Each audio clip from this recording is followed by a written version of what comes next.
So today we're going to be talking about a game that I'm quite passionate about. That game is called Metal Hellsinger. And before we hop into the game and go into specifics, and so the plan is to create each and every level a walkthrough. Because I know that this game can be quite difficult, and the purpose of this is for one of my homies who's not very good at the game to get him through the game. And I'm just going to publish this publicly, and hopefully you can learn something from it from watching through. So before we start about the gameplay, let's go through each individual enemy. So I've been fortunate enough to, well, fortunate or unfortunate enough to beat the game on Archdevil, and I've beaten every single mission on Archdevil with no sigils, so I hope I know what I'm talking about. I've even cleared the Leviathan mode fully, 100% of the game. So, hopefully my tips and tricks can get you through some modes that are stuck. So first let's go to the Codex and let's look at the bestiary. Because there's one thing I want to say is the enemies are important. So mentality of each individual enemy is the most important thing to keep in mind. I'm going to turn that down slightly because the focus is my voice, right? I know it sounds terrible to cut off the music in a game like this, but the point of this is to keep the focus on the enemies here. So I would categorize the enemies into two categories. Now, there's two roles that they play, and they vary at their ability to do those roles, but they can be one, the other, or both. Here's an example of an enemy that only has one role. So, area control, right? These guys are your distractions. The whole point is these guys either create space that you can't go into or take up space that you can't go into, right? That's part of the area denial. Their job is to simply slowly approach you and deny areas to create more pressure for the other enemies. That's something that you'll find to be pretty universally true about the area denial enemies, the area denial demons. The marionettes, not particularly threatening. I actually find that they are more challenging on Beast than they are on Archdevil, just due to the mechanics of the game. Not very, not very threatening, but they can catch you off guard on occasion. The Cambion is also another perfect example of area denial, right? And what makes the Cambion, again, the area denial enemies threatening is they are a threat to your movement rather than you specifically. They cut off areas that you can go to. They shoot like streams of fireballs, they'll throw grenades, and otherwise, not too much of a threat. However, now we move to the second class of enemies, the hunters. Their specific job is to hunt you down, which is exactly what the behemoth does. He leaps at you, he takes swipes at you, right? And generally speaking, he doesn't really deny much area. You don't feel a lot of pressure whenever he's around. Now, does that mean that he's weak? Not necessarily, but he will continuously hunt you down, and that's one of the areas that you have to be very careful with. Is most of the time, if there's a hunter on the field, you want to deal with them give or if they're actually putting pressure on you. If there are other threats that supersede them, deal with them instead. The stalker, the green stalker specifically, I would argue is a bigger threat than the blue stalker. The green stalker I refer to as Becky. I refer to both of them as Becky, just kind of a joke. But their main thing is their ability to snipe you. They are incredibly aggressive, and that is something you have to watch out for. Because if you don't watch out for them, the second that you lose focus of where they're currently located, as a second that you might take half of your health's worth of damage off of a tick that you didn't know that was there. The eyeless is honestly one of the most effective, like, attack design wise for area denial, but they don't do that much damage. They are good at doing chip damage, but honestly, I feel that they are the least threatening enemy in the game due to the fact that they're basically walking health kits on almost every single difficulty. The enemy that I feel is the highest priority area denial is the Aerophant. You have to kill. I would argue that you almost have to kill the Aerophant as soon as possible. Otherwise, you're going to lose your mobility over time. The faster you can kill the Aerophant, the faster you can open up the areas to allow yourself to move around. If you see an Aerophant, unless there's something that is very, you know, something else that would otherwise prevent you from playing the game, the Aerophant is going to be one of your highest priorities. The Seraphs, so the Seraphs is an example that does both. They do try to hunt you, but they act more as giant zones of area denial. You can't get too close to them reasonably. But the best way to deal with the Seraphs is actually to dance around their aggro zones. If you get too close to them, they will start to do their area denial attack, but if you back off, they'll attack it and it'll waste it. And it'll even help deal with some of the lesser demons, especially marionettes. Another thing to keep in mind is that the Aerophant summons marionettes that can't be they can't be slaughtered, and they can't they will explode on death and they will hurt you. They are the biggest area of area denial. The most frustrating enemy in the game is the shield cambion. It is if the cambion got just decided to do steroids. Everything that the cambion does, the shield cambion does better. And the only weapon that you will always have on you that is consistent at dealing with a shield cambion is Pazelius.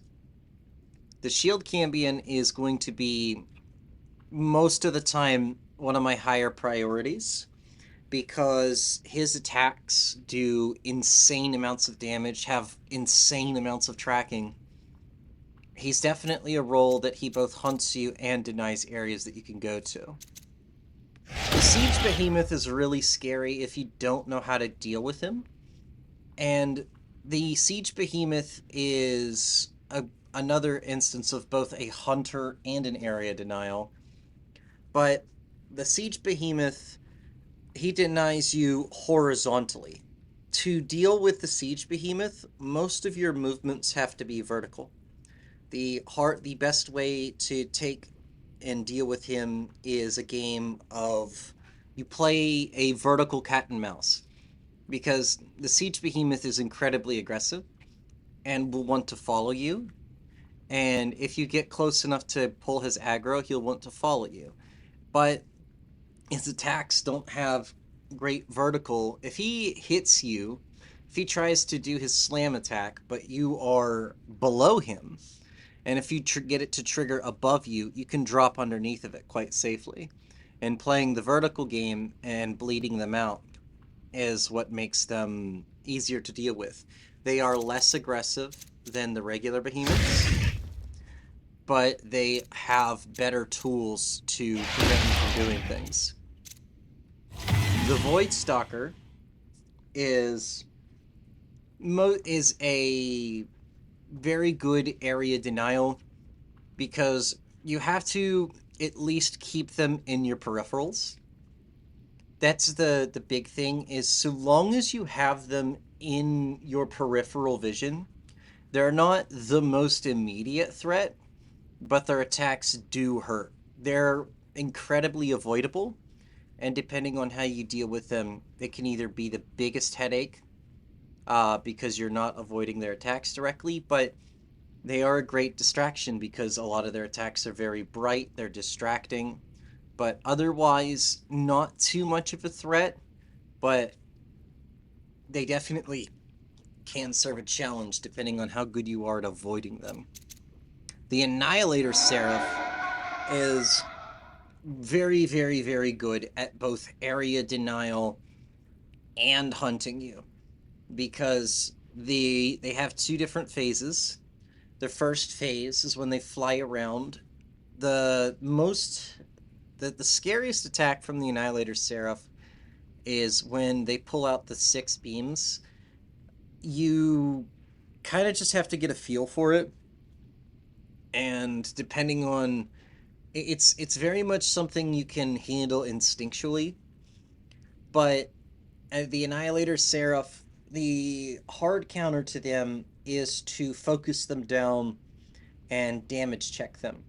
Because in every single difficulty, excluding some very odd cases in Leviathan mode, if you have Persephone and you use Persephone's ultimate, they will drop out of the sky and go into second phase immediately. Now, in the second phase, I would argue they're a little bit more annoying because of their like nuclear blast attack.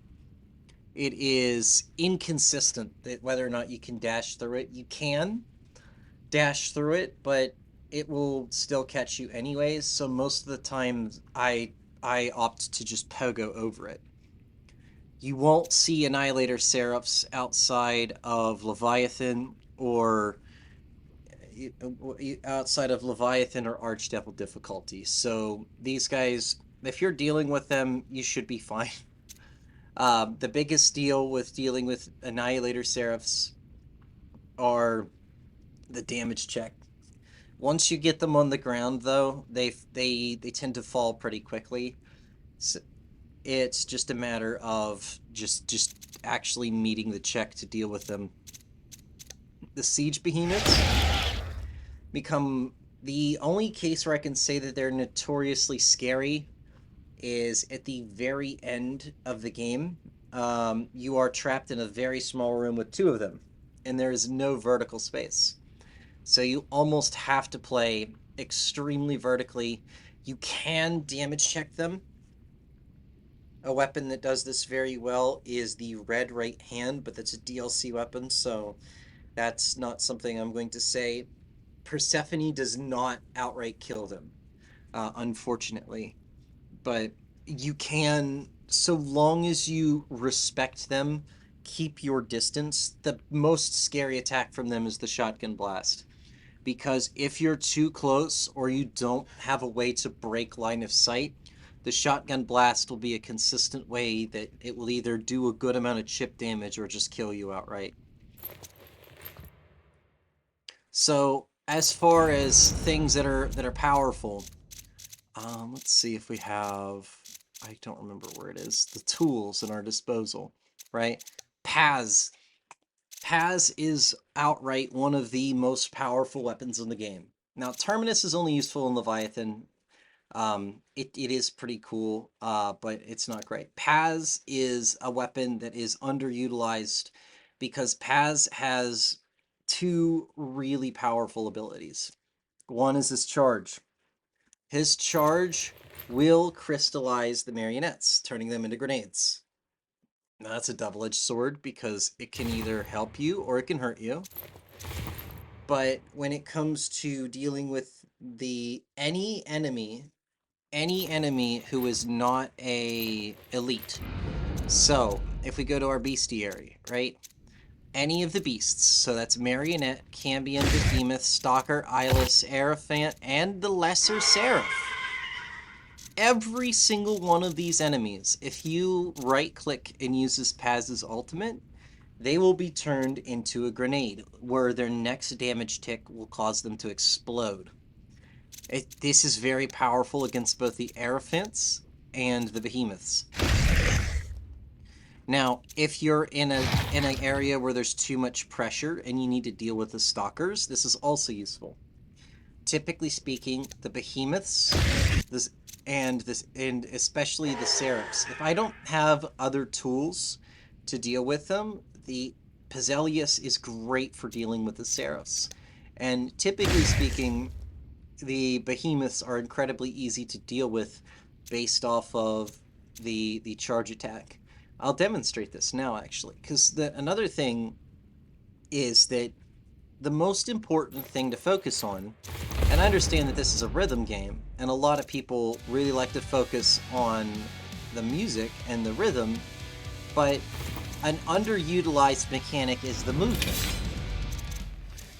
So we're going to go to Stygia, and we're going to demonstrate this on Beast. So one of the most powerful tools of your movement, so just to demonstrate this, is I'm going to take two weapons that are great for movement. So two weapons that have movement tech are going to be both Vulcan and the Hounds. Firstly, air strafing is really powerful in this game. It allows you to soar around pretty easily, but another thing is that the best place to stay off of is the ground. Stay off of the ground. Jumping is one thing, dashing is another, but dash jumping is what allows you Cambion starts the murder parade to keep up both your speed and your mobility. Again, you have a double jump for a reason.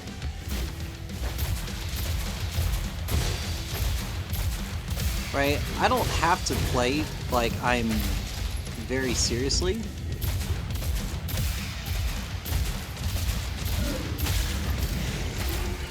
But Paz is a very powerful tool. The tech with Paz, though, his charge attack charges his ultimate very fast. And even does decent damage to the Red Judge. Look at that.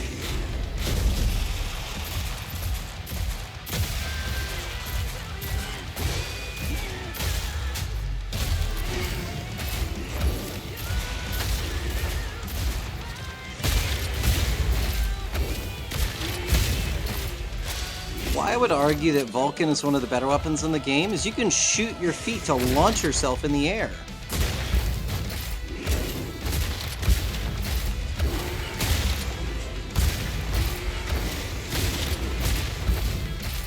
Notice that they're not that big of a threat.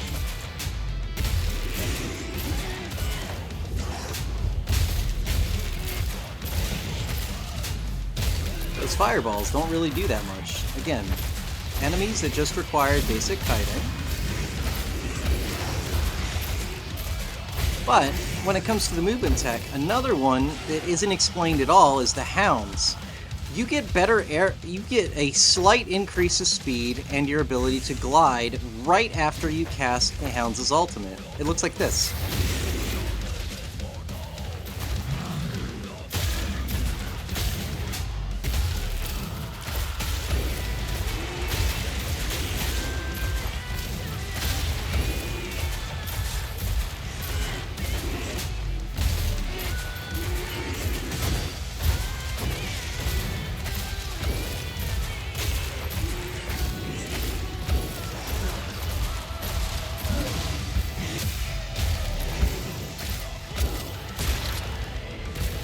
So many souls here makes a kind of electricity.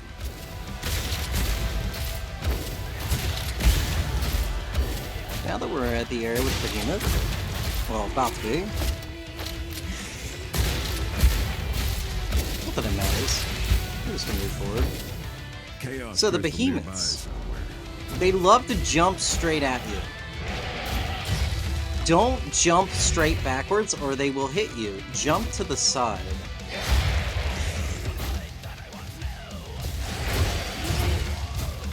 You almost want to curve your jump, otherwise they will hit you. Crashing down. Nightmare City. If you jump straight at them, they will hit you. You can also interrupt them by dashing directly at them.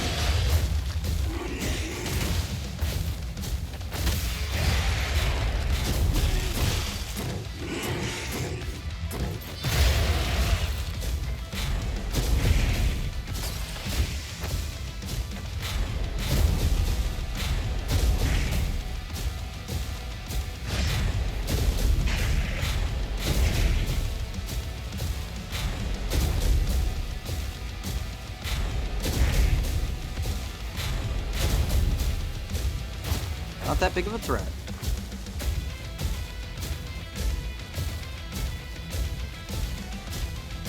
Notice how Paz just completely stops them. Great for pacifying. Or shall we say, pacifying.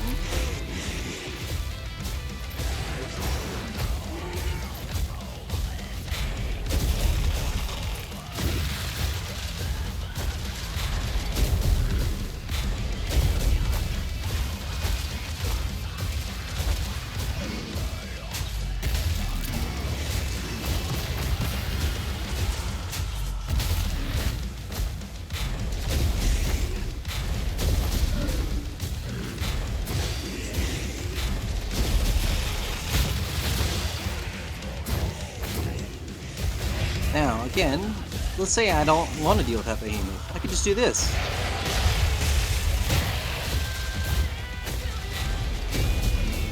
That works on all difficulties, by the way.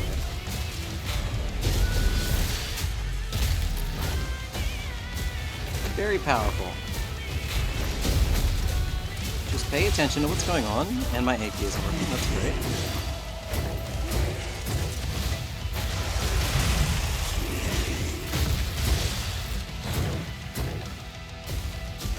What? Why is my Inky not working? Oh no. What? Oh no. Oh no. That's unfortunate.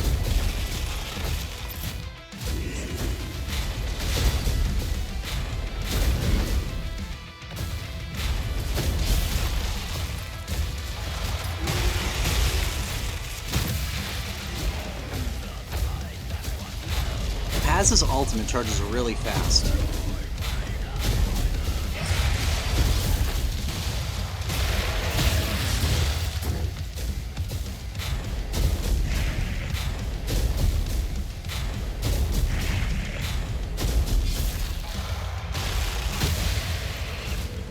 They were ready for us. At least they tried to be. Use the tools at your disposal. The pickups around the map are tools. She saw something. Imagine it.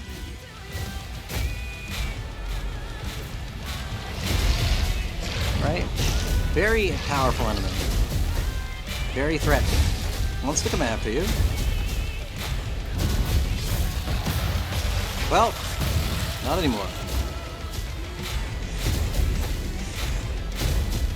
Underutilized weapon.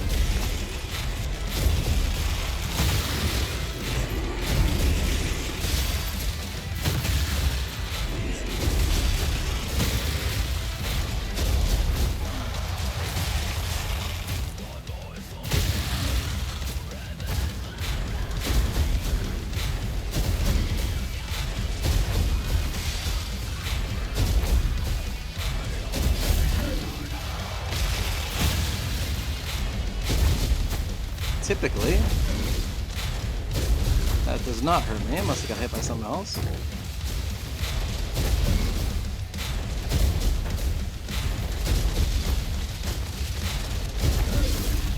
Again, keep that aerial mobility.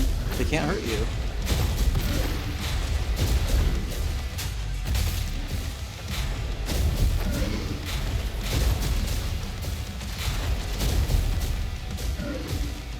With good mobility, they can't hurt you.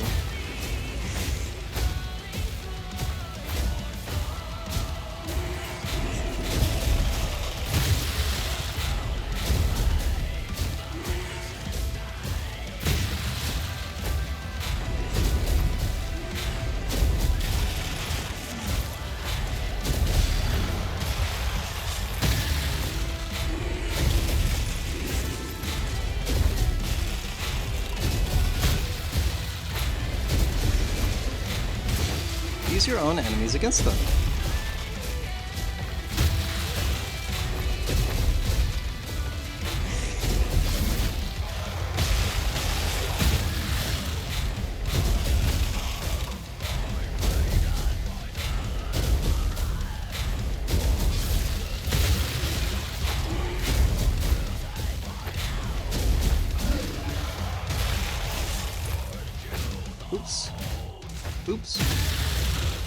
embarrassing.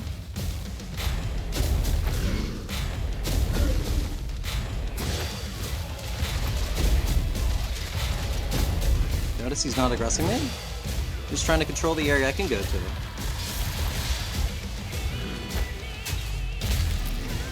Not much of a threat. No naked ear is coming, all right. The chaos ain't quiet.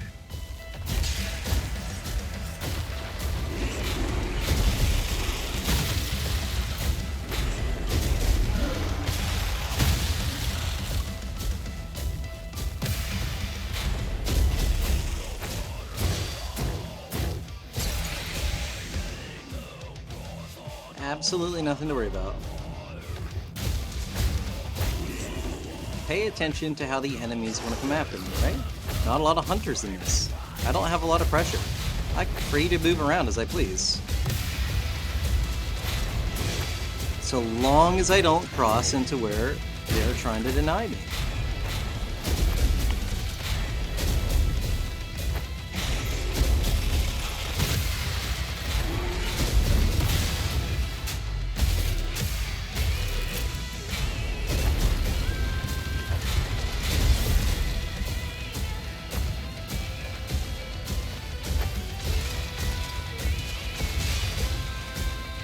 Sure, I'm not playing perfectly, but I don't have to.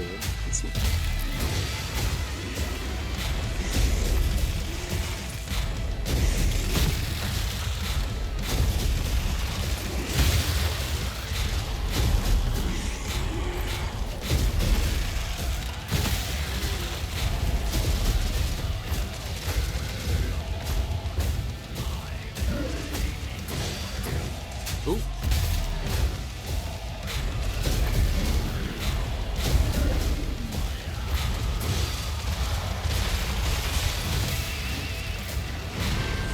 Right, now I have a hunter. A lot of pressure. The big problem, that's what you gotta watch out for. That's why they take priority. Oh, A key's still not working. I'll have to look into that.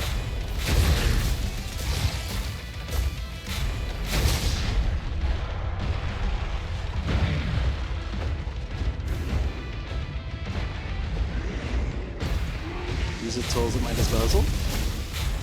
Kite around him. Walk him down.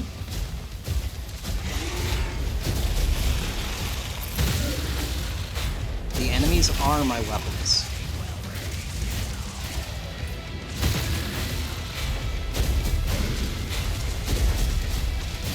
Too many. Right click. Dispose.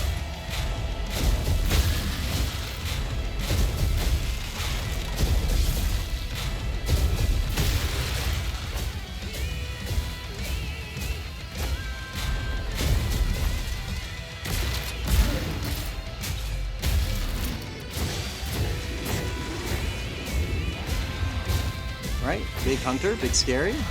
Just kidding.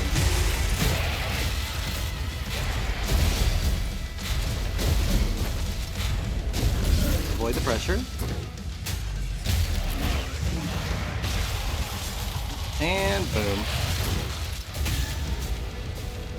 Judge's second aspect just waiting for us. Now, when it comes to dealing with the red judge, I honestly think that no weapon does better, with one exclusion, like the obvious exception to this rule being the very final boss, but that's a completely different area, right?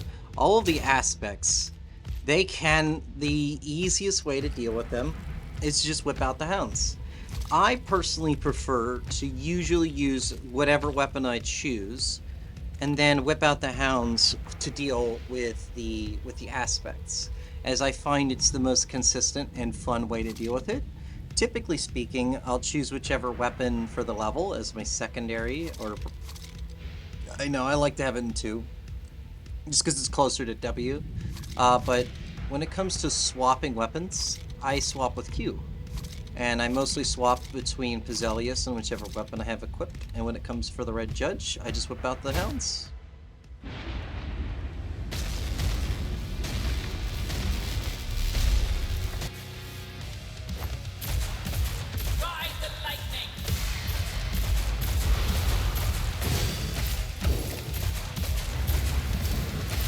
Also, look how much damage Paz does to her.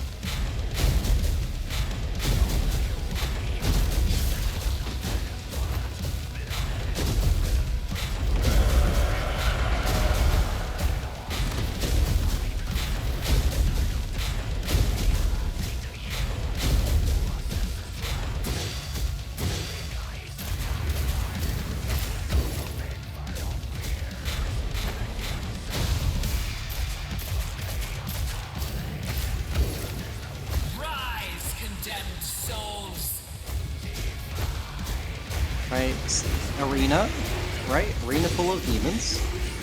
Counter argument. Paz.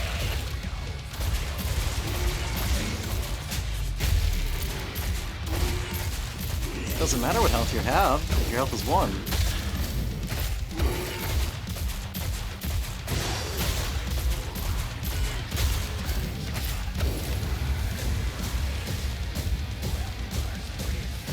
Now, we just face the judge.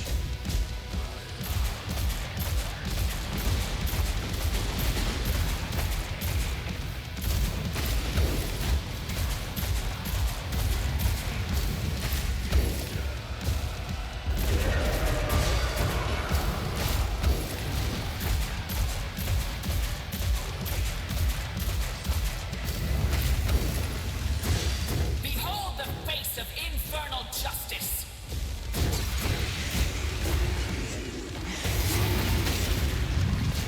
Use that straight from the pounds.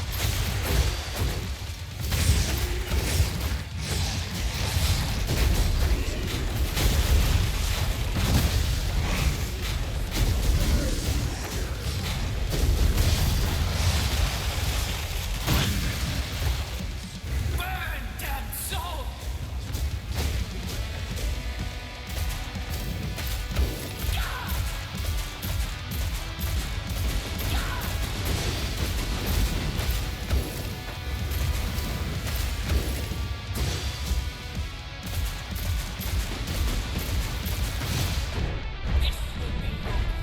No, it won't.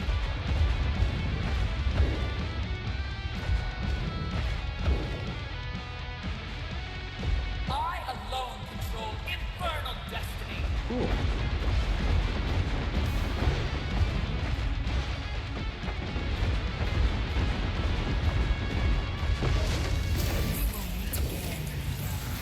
And just like that, stick to the fundamentals of just, again, the main point to focus on is the mentality of how you approach things, right? Could I have done that better? Oh, absolutely. Could I have done that faster? Absolutely. But the point is, right, when we just pay attention to how the enemies interact with each other, right, there's more the rhythm of how the battlefield works than it is the rhythm of the music. Because once you get past the rhythm of just the music and pay more attention to your movement, that's not my personal best. I don't believe that, right? But my personal best, I think, is like what, like 16, or no, it's like 23 million, I think. That's besides the point. But again, the fact is that stick to the fundamentals. Pay attention to the enemies, focus on your movement, and don't get overwhelmed. This game is very good at overwhelming you, and calm, focused demeanor. Execution is the most important thing. You will be able to overcome some of the bigger challenges in this game. And this game has many, many challenges, that's for sure. But I hope that you found this educational, and I hope that you're able to take something from this to learn, to be able to build at least a basic foundation. I know this is the longer introduction, but I'm going to go through each individual level one by one and talk about the challenges that each of them have. All right, thank you.